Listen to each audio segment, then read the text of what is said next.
एक नगर में एक खुशी की बात और है, बाबा की बड़ी कृपा हुई है। हमारी महाराष्ट्र में जब से हम कथा करने आ रहे हैं तब से एक दिली तमन्ना थी एक कथा की। वो कथा मेरे त्र्यंबक बाबा ने सुन ली। 25 दिसंबर से 31 दिसंबर तक पंढरपुर की पवित्र भूमि पर शिव महापुराण की कथा का लाभ लें। आप सब महाराष्ट्र वालों को ये कथा विठल सेवा समिति की रहेगी, इसलिए पूरे महाराष्ट्र के भक्त उसमें सहयोग करेंगे, क्योंकि कथा समिति की है विठल सेवा समिति। पूरे भक्त सहयोग करेंगे, पूरा महाराष्ट्र, और जो जो पंढरपुर के नजदीक में रहने वाले हैं वो वहां पर आकर सेवा करेंगे। पंढरपुर की पवित्र भूमि, भगवान हरि विठल के सिर पर शिवलिंग है, उस पवित्र चंद्रभागा के तट पर सुंदर आनंद से कथा का रस तत्व ग्रहण करेंगे। 25 दिसंबर से 31 दिसंबर नए वर्ष में प्रवेश मेरे हरि विठल के चरणों से होगा। बोल हरि विठल भगवान की, पांडुरंगा भगवान। पंढरपूर येथे धार्मिक आणि हे वातावरण आहे आणि त्याच्यामध्ये अजून एक आपल्या भेट म्हणून जे पूर्वीपासून वैकुंठ चतुर्थी दिवशी आपल्या इथे हरिहर मिलन होतं, त्या पद्धतीनं हरिहर म्हणजे विष्णू आणि शंकराची भेट, तर त्याचा मिलापाचा योग पकडून आपण पंढरपूर येथे परमपूज्य पंडित प्रदीपजी मिश्रा महाराज यांची भव्य शिव महापुराण कथा, जे महाराष्ट्रभर नव्हे तर देशभर आज त्यांचे फॉलोअर्स आहेत आणि त्यांची इच्छा होती की पंढरपूर येथे हा कार्यक्रम व्हावा आणि त्यासाठी विठ्ठल प्रतिष्ठान व आमचे सर्व सहकारी या निमित्तानं तो कार्यक्रम आयोजित करतायत आणि त्यासाठी त्यांची काही लोक सोबत घेऊन त्यांचे भाचे समीर जी आहेत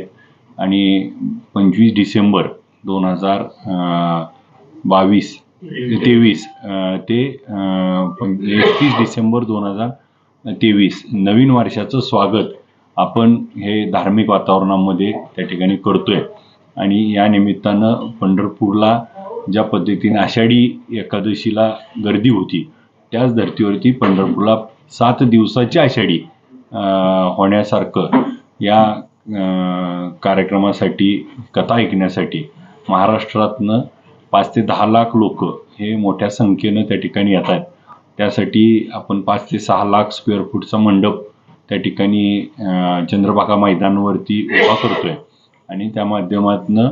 ज्या भक्त आहेत, ज्या धार्मिक लोक आहेत, त्यांचं सगळ्यांची तिथं कथा दुपारी 1 वाजल्यापासून 4 वाजेपर्यंत या टायमिंगमध्ये महाराजांची राहील आणि या माध्यमातनं मी एक पंढरपूरकर म्हणून माझी ही अपेक्षा होती की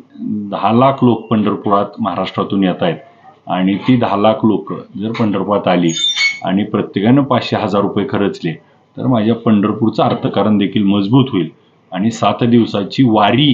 पंढरपूरकरांना मिळेल। या माध्यमातून पंढरपूरचे अर्थकारण मजबूत होईल। अर्थकारण मजबूत होत असताना महाराष्ट्रातल्या कित्येक भक्तांना पंढरपूरला यायचं असतं परंतु निमित्त नसतं, तर हे निमित्त पण या माध्यमातून घडेल आणि महाराजांची इच्छा होती की विठ्ठल भगवानांच्या दरवाज्यात आपल्याला कथा करायची आहे। यांच्या प्रतिष्ठानचं नाव देखील विठ्ठल सेवाच आहे, विठ्ठल सेवा आहे ना, विठ्ठल सेवा समिती, म्हणजे ते महाराज देखील विठ्ठलाचे भक्त आहेत आणि मग हा मिलाप करणं आणि पंढरपूरच्या अर्थकारणाला पंढरपूरचं महत्त्व अजून दुगणित करणे आणि पंढरपूरला धार्मिक पर्यटन हा नवीन एक खुला करणे ह्या दृष्टीनं खऱ्या अर्थानं आम्ही यात पुढाकार घेतोय। या माध्यमातून पंढरपुरात येणाऱ्या भक्तभाविकांमुळं पंढरपुरातल्या छोट्या मोठ्या व्यापाऱ्यापासून मोठ्या सगळ्यांपर्यंत त्या ठिकाणी त्याचा नक्की अर्थकारणाला फायदा होईल आणि आजच आपण जर बघितलं तर पंढरपुरातला कुठलंही हॉटेल, लॉज किंवा धर्मशाळा ह्या सगळ्या 100% आज बुक झाल्यात, का तर 1 महिना आधीच त्यांची घोषणा झाल्यामुळं। तर हे वातावरण धार्मिक पर्यटन आपल्या इथं सुरू व्हावं या माध्यमातून आम्ही एक नवीन त्या ठिकाणी एक संकल्पना करतोय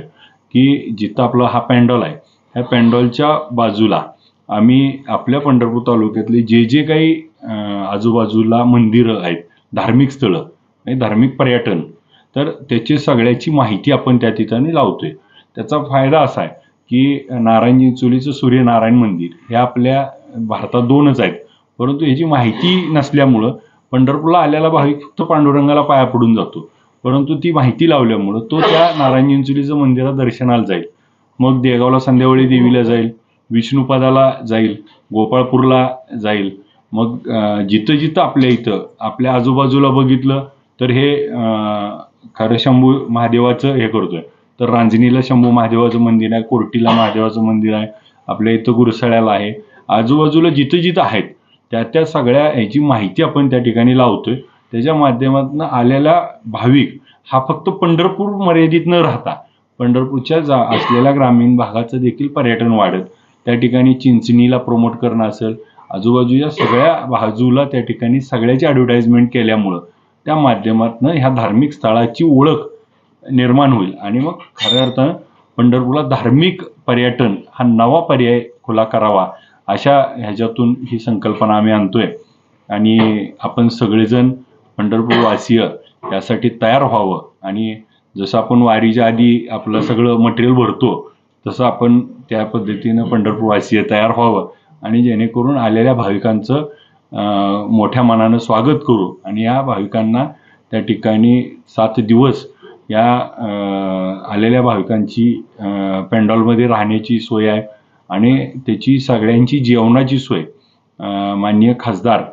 बंडू जाधवसाहेब परभणी यांनी त्या ठिकाणी स्वीकारली आणि या सगळ्यांना अन्नदान हे ते करणार आहेत आणि त्यांच्यामुळंच ही सेवा करण्याची मला संधी मिळाली. त्यांच्यामुळं महाराजांचे भाचे आणि महाराज हे सगळेजण त्या ठिकाणी येत आहेत. महाराजांना Y+ सेवा आहे आणि त्यांना खूप मोठी मोठी लोक त्या ठिकाणी फॉलो करतात, त्यामुळं त्यांना भेटीला ते देखील येतील. आत्ताच त्र्यंबकेश्वर झाली, जळगाव झाली आणि आत्ता अमरावतीला आहे आणि अमरावती झाली की आपल्याकडे येतात. 16 तारीख ते 20 तारीख अमरावती आणि तिथून झाली की आपल्याकडं 25 तारीख. तर त्यामध्ये 24 तारखेला महाराज पुण्यावरून इकडे येणार आहेत. तर आम्ही आता त्याचं असं प्लॅनिंग त्यांना सुचवलं आहे, तर ते अप्रूव्हल देतील की 24 तारखेला आल्यानंतर येताना विठ्ठल कारखान्याला भेट देतील. तिथं छोटं पोतेपूजन किंवा असा एक कार्यक्रम घेऊ, तिथून पंढरपुरात येतील, पांडुरंगाच्या दर्शनाला जाणार आहेत. तर ते नगर प्रदक्षिणा जे आहे तर आगमनाच्या निमित्तानं त्यांचे भाविक हे 4 दिवस आधीच येऊन थांबतात. तर ते आले त्यांच्या माध्यमातून एक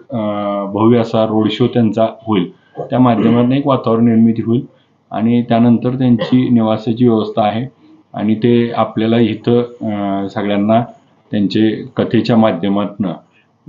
खूप मोठा त्यांचा फॅन फॉलोईंग आपल्या जिल्ह्याभर आणि राज्यभर आहे. त्याचा नक्की पंढरपूरच्या ह्या धार्मिक वातावरण अजून मजबूत होण्यासाठी आणि आपल्याला एक जी गरिबाचा देव म्हणून ओळखण्याची ही आहे, त्याऐवजी हा सर्वसामान्य आणि सर्वांचाच आहे ही प्रतिमा आपल्याला करून धार्मिक पर्यटन आपल्याला खुलं करावे ह्या दृष्टीने आम्ही हे करतोय. ह्यांना विचार आप बोलो ना, मतलब कितने लोग हो जाएंगे थोड़ा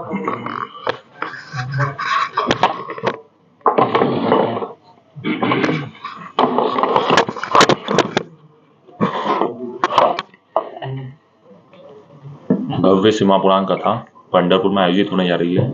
जिसका हमारी विठले सेवा समिति सीओ ने निर्णय लिया था कि पंढरपुर में हमारी समिति की कथा होना चाहिए, जिसके लिए हमने अभिजीत पाटिल एवं जाधव जी जो हमारे सांसद जी उन दोनों से हमने बात करी कि यहाँ पे एक कथा आयोजित होने जा रही है जिसमें लगभग 5 से 10 लाख लोग आने की संभावना है और उम्मीद करते हैं कि जो अमरावती कथा होगी 16 से 20, तो 20 को वहीं से भक्तों डायरेक्ट हमारे पंढरपुर पधारेंगे, जिनके लिए हम पहले से रहने की व्यवस्था, भोजन व्यवस्था सब चीज़ यहाँ तैयार रखेंगे।